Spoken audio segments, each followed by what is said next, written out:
여러분 안녕하십니까. 11시 코로나19 통합 뉴스를 시작합니다. 올해 영치 기준 국내 신규 확진자는 136명 늘어서 누적 확진자 수는 21,432명으로 집계됐습니다.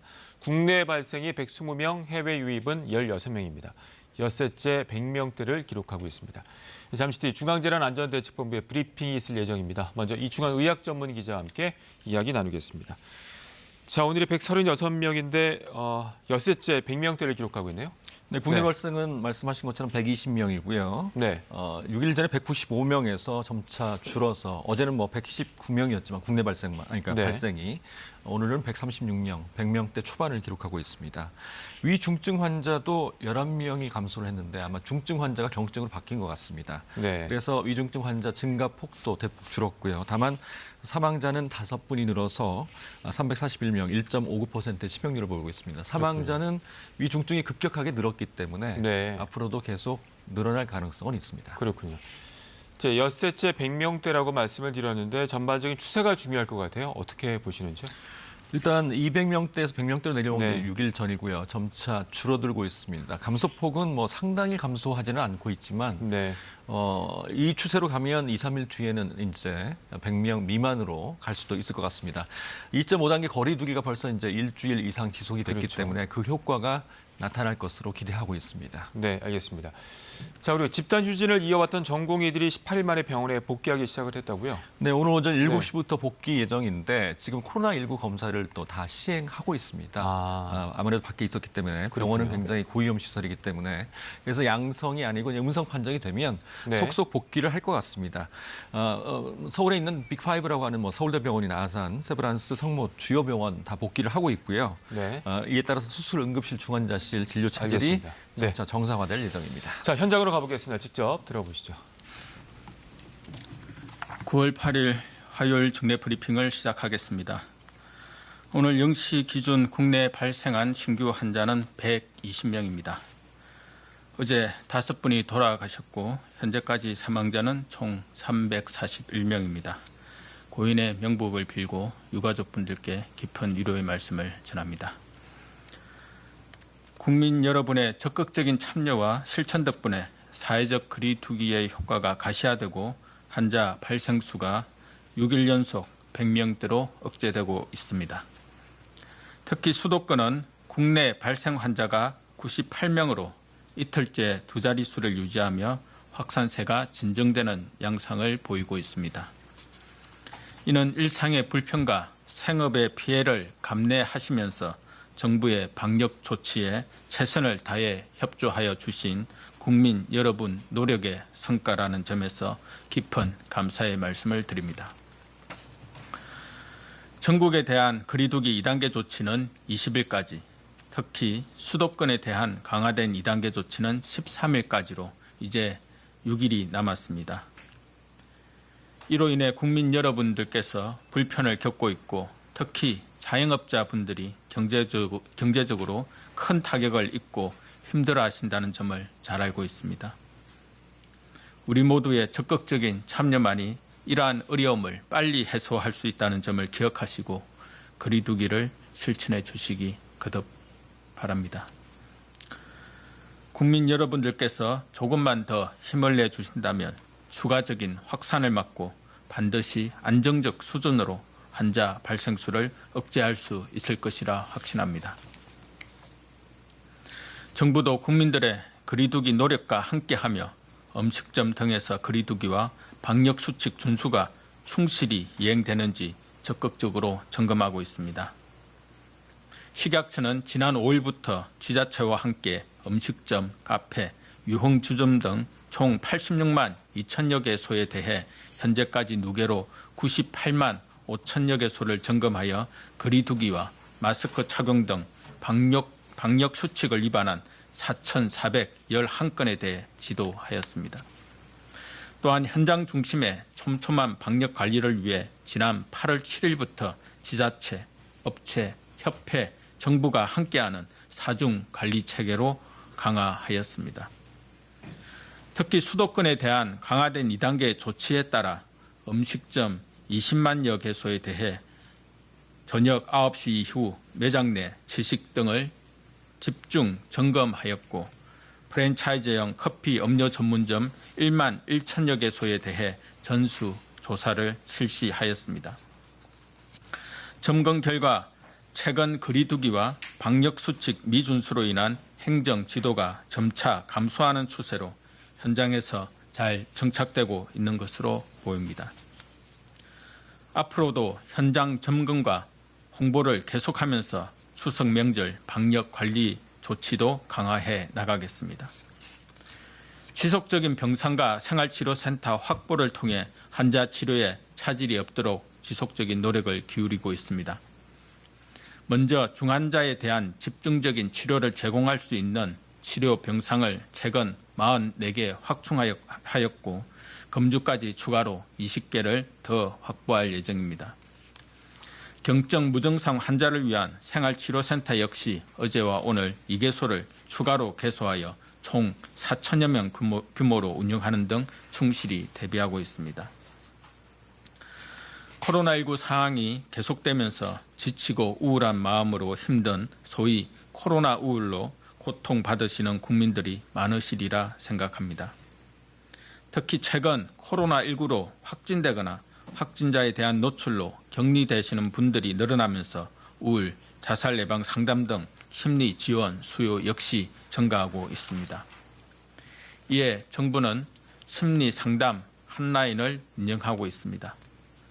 특히 코로나 우울로 상담하시는 분들 가운데 우울과 불안 등의 증상이 심한 고위험군에 대해서는 30명으로 구성된 관련 학회 전문가가 제공하는 심층 상담으로 연계하고 있습니다.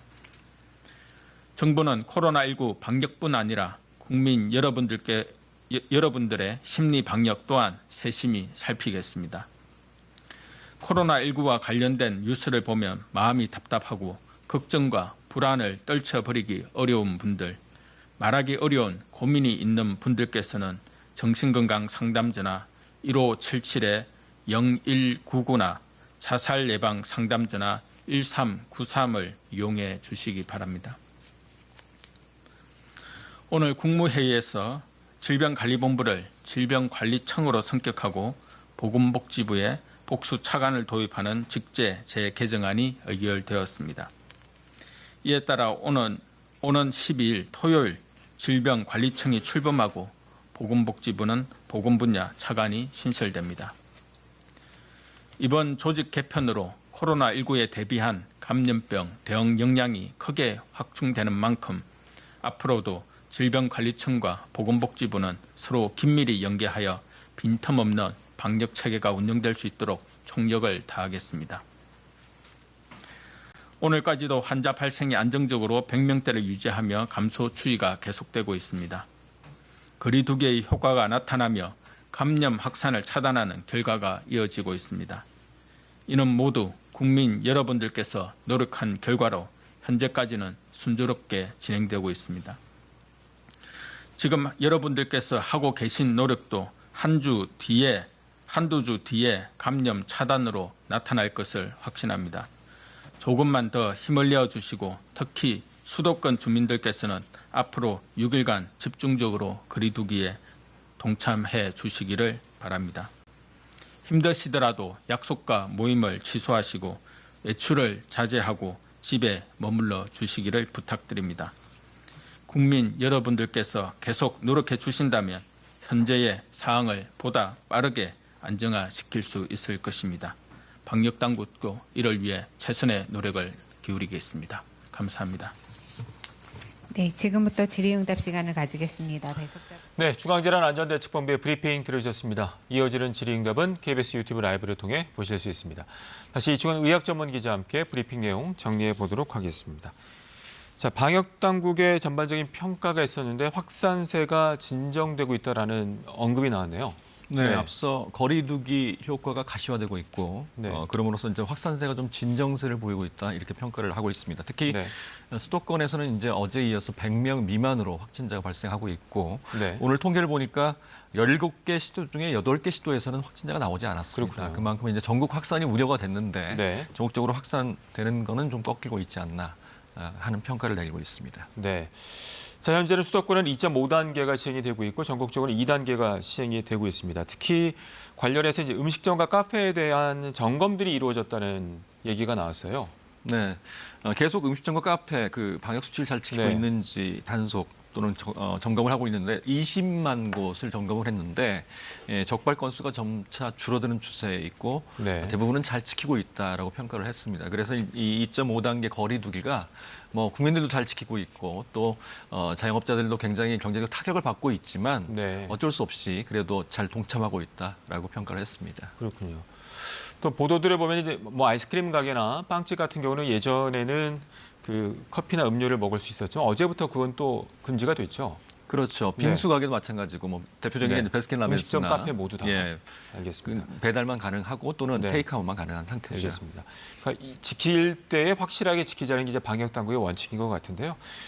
그리고 이제 중환자 치료와 관련돼서 여러 번 강조를 했습니다만 이제 병실 확충에 대한 얘기도 나왔네요.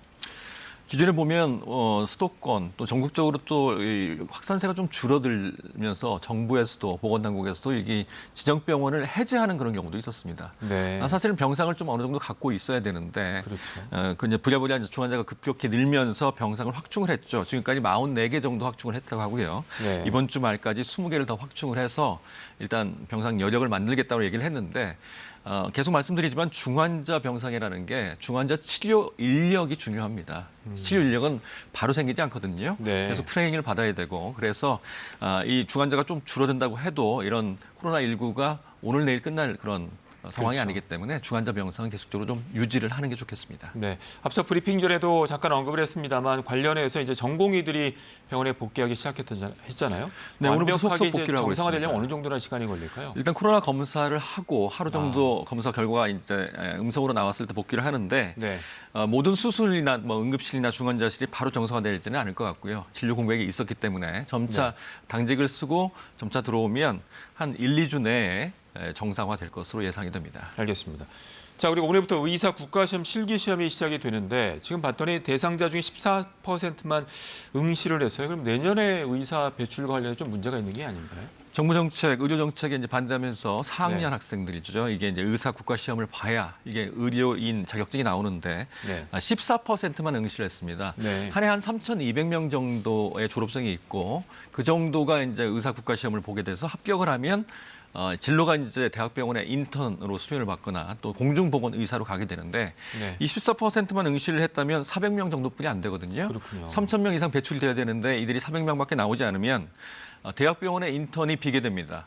인턴 위에는 이제 레지던트 1년 차가 있는데 그렇게 되면 계속 연속적으로 의료 공백이 생길 수밖에 없습니다. 또 그 농어촌 지역의 네. 공중보건의가 가게 되는데 공중보건의 의사도 줄게 되면 그쪽에 또 의료 공백이 생길 수밖에 없죠. 그래서 일단 복지부는 처음에 실기 시험을 일주일 연기를 한 상태죠. 그래서 네. 오늘부터 오늘부터 시행이 되는 건데 더 이상 연기는 없다라고 못을 박았지만 오늘 한국보건의료인 국가시험원 네. 있는데 이 국시원이라고 합니다. 국시원 원장이 의대생들이 응시 의사를 밝히면 정부도 구제책을 마련해야 되지 않을까라고 얘기를 했습니다. 그 의미는 일단 의료 공백이 예상이 됐기 때문에 그렇군요. 시험을 치지 않으면 의사가 배출이 안 되거든요. 네. 그렇다면 향후에 또 이 의료 공백이 문제가 될 수 있기 때문에 구제책을 생각을 해야 된다라고 얘기를 한 걸로 보입니다. 네.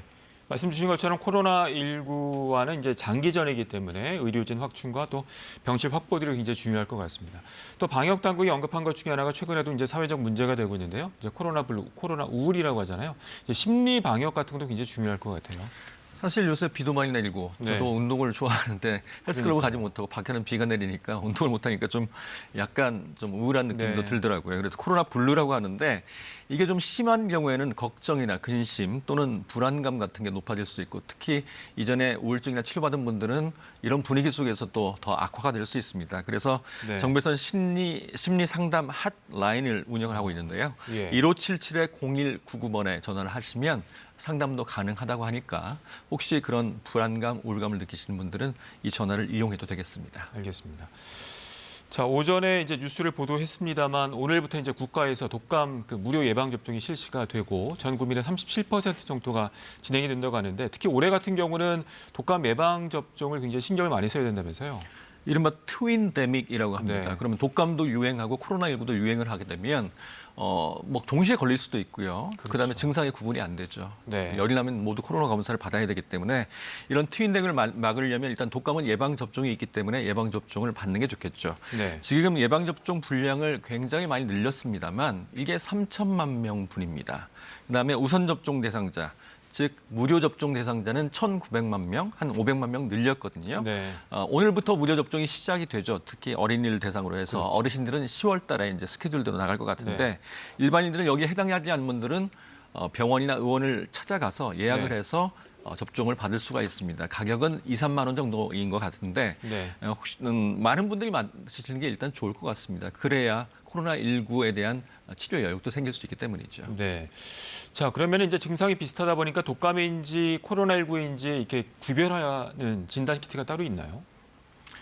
구별하는 진단 키트보다는 따로따로 있죠. 네. 그래서 검사를 한꺼번에 해야 되는. 예. 네. 그러니까 인플루엔자는 인플루엔자를 검사할 수 있는 신속 진단 키트가 있습니다. 네. 뭐 병원이나 의원 가시면 전에 검사 받아보신 분들 계실 것 같은데 동시에 진단할 수 있는 키트는 지금 없습니다. 그래서 증상이 같다면 어느 건지 빨리 파악을 해야 될 것 같아서 그렇군요. 어제 방역 당국에서 코로나19와 인플루엔자를 동시에 진단할 수 있는 신속 진단 키트를 지금 개발하고 있고 허가에 대해서 지금 생각하고 있다라고 얘기를 했습니다. 알겠습니다. 자, 방역 당국이 이제 긍정적으로 확산세가 진정되고 있다라는 평가가 있었습니다만 오늘 오전에 있었던 그 중대본 모두 발언을 보면 김강립 차관이 지난 2주간에 발생한 집단 감염이 52건으로 8월 초에 비해서 5배나 증가했다라는 또 평가도 있었어요. 일단 집단적으로 2차, 3차, 4차 감염이 많이 늘어나고 있고 특히 우려되는 것은 콜센터에서도 다시 생기기도 네, 했고 그렇죠. 방문 판매 업체 이런 곳에서 네. 다시 생기기도 해서 뭐 광주에서는 음식점에서 또 생기기도 해서요. 지금 뭐 확진자가 조금씩 줄어들고는 있지만 이게 이제 또 폭발력을 갖고 있습니다. 100여 명 이상 나오고 있기 때문에 또 아직도 연결 교류를 잘 모르는 그런 깜깜이 환자도 있기 때문에 그 확진자가 좀 집단 발생할 수 있는 그런 곳으로 가게 되면 특히 교회나 콜센터에서는 무차별적으로 다시 이 집단 발생할 수 있기 때문에 그렇군요. 안심할 수 있는 상황은 아닙니다. 알겠습니다.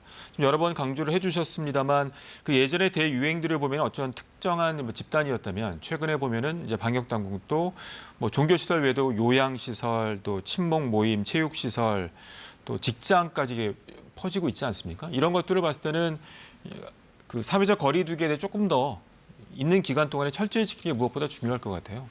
일단 요새 모임하시는 분들은 없겠지만 네. 특히 또 65세 이상 네. 나이 드신 분들은 일단 수도권에서 폭발적으로 생긴 거 아닙니까? 그렇다면 그 전에 이미 지역사회에서 많은 감염이 있었다는 뜻이기도 하거든요. 지금은 외출을 하시면 사람을 만나게 되면 어디에서는 코로나19에 걸릴 수가 있습니다. 그래서 특히 나이 드신 분들은 외출을 삼가하고 또 모임이나 또는 어떤 여러 가지 사람을 만날 수 있는 기회들은 조금 자제하는 게 좋겠습니다. 네, 오늘 여기까지 듣겠습니다.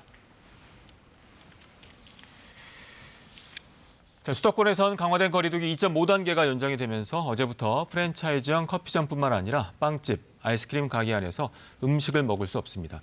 이 다가오는 추석 연휴가 또 걱정인데요. 지금 전국에 시행 중인 거리두기 2단계를 연휴에 적용하는 방안이 검토되고 있습니다. 보도에 민정희 기자입니다. 빵집 안의 탁자와 의자가 모두 치워졌습니다.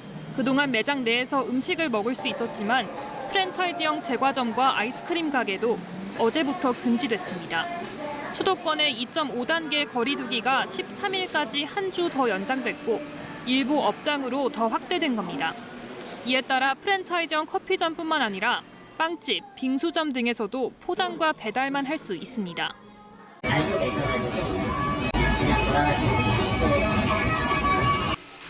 학원뿐 아니라 직업훈련기관도 원격 수업만 가능합니다. 민족 대이동이 예정돼 있는 추석 연휴의 방역 대책도 고심 중입니다. 지난 5월과 8월 연휴 뒤에 대규모 집단 감염 급증 현상을 반복했던 경험이 있기 때문입니다. 정부는 30일부터 다음 달 4일까지 추석 연휴 기간을 특별 방역 기간으로 정할 예정입니다. 전국의 거리두기 2단계 조처는 20일까지 예정돼 있지만 연휴 기간에 추가로 적용하겠다는 겁니다.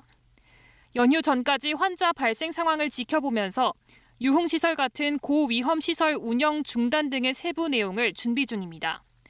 또 추석 때 이동 자제를 거듭 부탁했습니다. 특히 치명률이 높게 나타나는 어르신이 계신 가정은 더욱 이동을 자제해 주시기 바랍니다.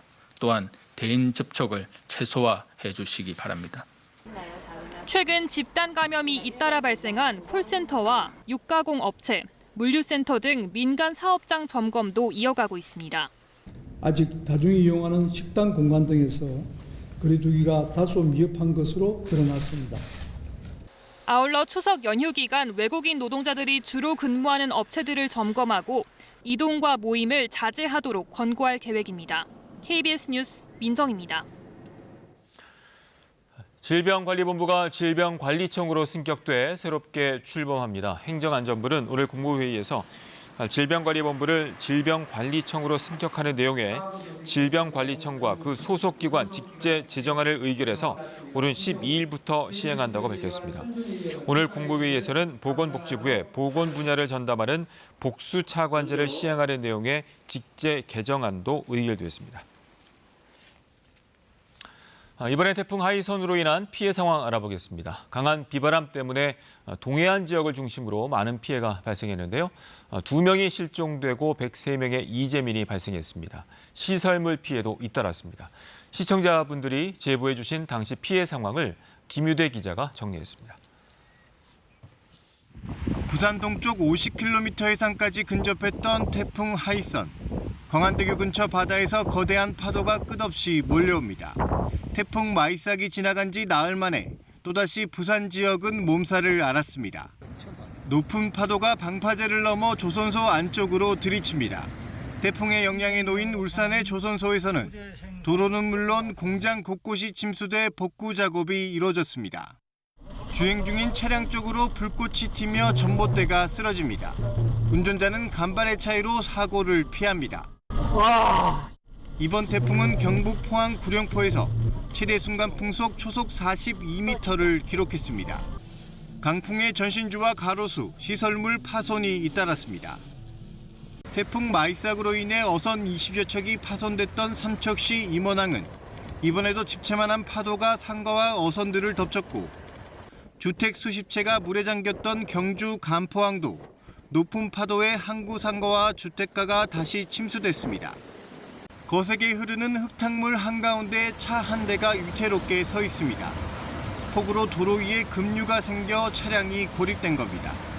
운전자도 내리지 못하는 상황. 사다리를 가지고 접근한 구조대원들이 겨우 구해냈습니다. 중대본은 지금까지 하이선으로 인해 2명이 실종되고 103명의 이재민이 발생했다고 밝혔습니다.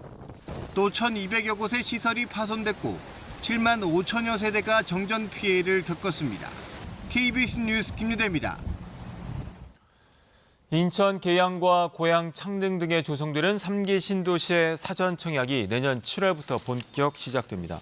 이와 함께 3기 신도시를 포함한 공공택지 사전 청약 6만 가구와 일반 청약 물량 18만 가구, 그리고 임대주택 13만 가구 등 수도권 공공택지 물량의 44%인 37만 가구가 오는 2022년까지 공급됩니다. 정부는 오늘 부동산 관계장관 회의를 열고 이 같은 내용을 확정해 발표했습니다. 다음 소식입니다. 추미애 법무부 장관 아들이 카투사로 군복무를 하던 중 부대를 옮겨달라거나 올림픽 통역병으로 선발해달라는 청탁이 있었다는 주장이 제기됐습니다. 모두 거절됐지만 청탁금지법 위반 논란이 뒤따를 것으로 보입니다. 보도에 신지혜 기자입니다. 추미애 장관 아들이 카투사로 복무할 당시 부대 총책임자였던 예비역 대령 이모 씨는 크게 2가지 청탁이 있었다고 주장했습니다. 우선 다른 부대로 옮겨달라는 부탁입니다. 이사단 와서 용산으로 보내달라는 것도 제가 기정대로 했고. 추 장관 가족을 수료식 때 직접 만났다고도 주장했습니다. 제가 직접 추미애 남편 서 교수하고 시어머니를 앉혀놓고서 청탁하지 말라고. 2017년 평창올림픽을 앞두고는 통역병으로 뽑으라는 청탁이 있었다고 주장했습니다. 당시 송영무 국방장관실과 국방부의 국회 연락단 관계자의 청탁이 있었다고 했지만 구체적인 이름은 밝히지 않았습니다. 이 씨는 이후 영어 성적 대신 추첨으로 선발 방식을 바꿨고 추 장관 아들은 선발되지 않는 등 청탁을 모두 거절했다고 말했습니다. 제가 선발 방법을 바꾼 거예요. 그 소일병까지 포함해서 지원원 애들 다 집합시켜놓고 니들이 하도 청탁을 많이 해서 내가 제외뽑기한다. 추 장관 아들의 변호인은 선발 절차를 알아보는 전화였다면 문제되지 않는다고 본다면서 결과적으로 선발되지 않았으므로 추가로 밝힐 입장은 없다고 말했습니다. 국민권익위원회는 국민의힘이 추 장관의 아들을 고발한 사건과 관련해 장관의 업무 수행이 이해 충돌에 해당하는지를 검토 중입니다. 추미애 장관은 검찰 수사로 실체를 규명해 줄 것을 수차례 표명했으며 그동안 사건과 관련해 일절 보고받지 않았고 앞으로도 보고받지 않을 것이라고 밝혔습니다. KBS 뉴스 신지입니다. 추미애 법무부 장관 아들 서모 씨의 군 복무 시절 휴가 관련 의혹에 대해서 서 씨 변호인 측이 규정상 문제가 없었다는 입장을 거듭 밝혔습니다.